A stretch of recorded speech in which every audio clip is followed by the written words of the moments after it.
বাংলাদেশের সংবিধানের সবচেয়ে বড় ত্রুটিটা হচ্ছে এই যে বাংলাদেশের সংবিধান আসলে গণতান্ত্রিক অধিকারগুলোকে অনেকাংশে খর্ব করে ফেলেছে। এটা ৭২ সালের সংবিধান প্রণয়ন থেকেই তৈরি হয়েছে এবং পরবর্তী সময়ে বিভিন্ন সংশোধনের মধ্য দিয়ে ক্ষমতা আরও সংকুচিত হয়েছে। এটা হচ্ছে এক নম্বর। কারণ শেষ পর্যন্ত সংবিধান মানুষের যদি অধিকারই প্রতিষ্ঠা করতে না পারে তাহলে সেই সংবিধান নিয়ে আমাদের বিবেচনা করা দরকার। দ্বিতীয় যেটা হচ্ছে ক্ষমতার এককেন্দ্রীকরণের পথ পদ্ধতি তৈরি করা হয়েছে।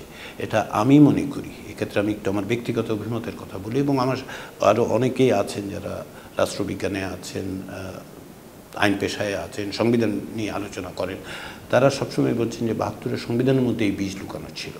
আমি বিভিন্ন সময় অতীতে এই কথাগুলি বলার চেষ্টা করেছি যে বাংলাদেশের সংবিধান যেভাবে আছে তার মধ্যে দিয়ে সাংবিধানিক একত্র প্রতিষ্ঠার পথ সহজ এবং সেটা হয়েছে, তাই তো। তাহলে এখনকার পরিস্থিতিটা কি? এখনকার পরিস্থিতিটা হচ্ছে এই সংবিধান আসলে ক্ষমতার এককেন্দ্রীকরণ ঘটানোর পথ রাখে, নাগরিকের অধিকার নিশ্চিত করে না, জবাবদিহিতার কোনো ব্যবস্থা নিশ্চিত নয় এবং ক্ষমতার ভারসাম্য নেই। এগুলি আপনি সহজেই দেখতে পারবেন। আরও সহজ করে যদি দেখবেন যে বিচার বিভাগের স্বাধীনতার এক লাইন থাকা সত্ত্বেও বিচার বিভাগ স্বাধীনতা ভোগ করেনি, প্রাতিষ্ঠানিকভাবে সেই স্বাধীনতা দেওয়া হয়নি। তার কারণ হচ্ছে সংবিধানের মধ্যে অন্য বিধান রাখা হয়েছে যেখানে নির্বাহী বিভাগের হাতে নিয়োগের ব্যবস্থা পর্যন্ত, যেগুলোকে সাবঅর্ডিনেট কোর্ট বলে, সেখানে নিয়োগের ব্যবস্থা আছে। তো ফলে আপনি যদি দেখেন যে বিচার বিভাগের স্বাধীনতা খর্ব হয়েছে, নাগরিকের অধিকার থাকেনি, এককেন্দ্রীকরণ হচ্ছে, তো এগুলি হচ্ছে বাংলাদেশের সংবিধানের বৈশিষ্ট্য। কিছু কিছু ইতিবাচক দিক কি আছে? অবশ্যই আছে, যে কোনো সংবিধানেই থাকবে, থাকার কথা, এবং এগুলিও বিবেচনায় নেওয়া হচ্ছে আর কি। বছর শেষের খুশি নগদে হবে বেশি। নগদ পেমেন্টে নির্দিষ্ট ক্যাটাগরির কেনাকাটায় ৩০০ টাকা পর্যন্ত ক্যাশব্যাক। আর্টিকেল 70-এর ক্ষেত্রে খুব সুস্পষ্টভাবে আমরা যে মতটা পেয়েছি অংশীজনদের কাছ থেকে, রাজনৈতিক দলগুলোর কাছ থেকে, এখনকার যে পরিস্থিতি আছে এটা অগ্রহণযোগ্য। কেননা এটা সংসদদেরকে হাতে পায়ে বেঁধে দেয় এবং যে ক্ষেত্রে একদলীয় আধিপত্য যখন তৈরি হচ্ছে এটা আরও ভয়াবহ রূপ নিয়েছে।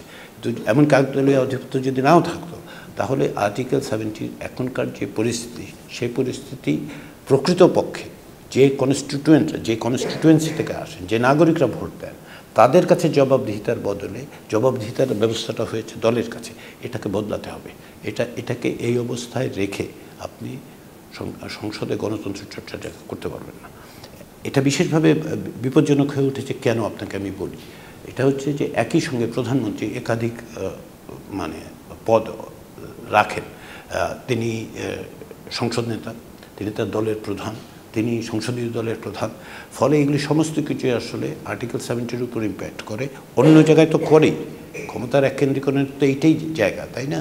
তো তাহলে এগুলি বদলাতে হবে। এগুলি আপনি এক জায়গায় রেখে পারবেন না। এটা অংশীজনরা বলছেন, আমরা বুঝতে পারছি। অতীতে গত এক দশকের সংবিধান নিয়ে আলোচনায় আপনি যদি দেখবেন, ফলে আর্টিকেল 70-এর ক্ষেত্রে আমরা বলতে পারি যেখানে সংশোধনের একটা বড় রকম দাবি আছে, আকাঙ্ক্ষা আছে, প্রয়োজন আছে, তাগিদ আছে, গণতন্ত্রায়নের জন্য এটা জরুরি।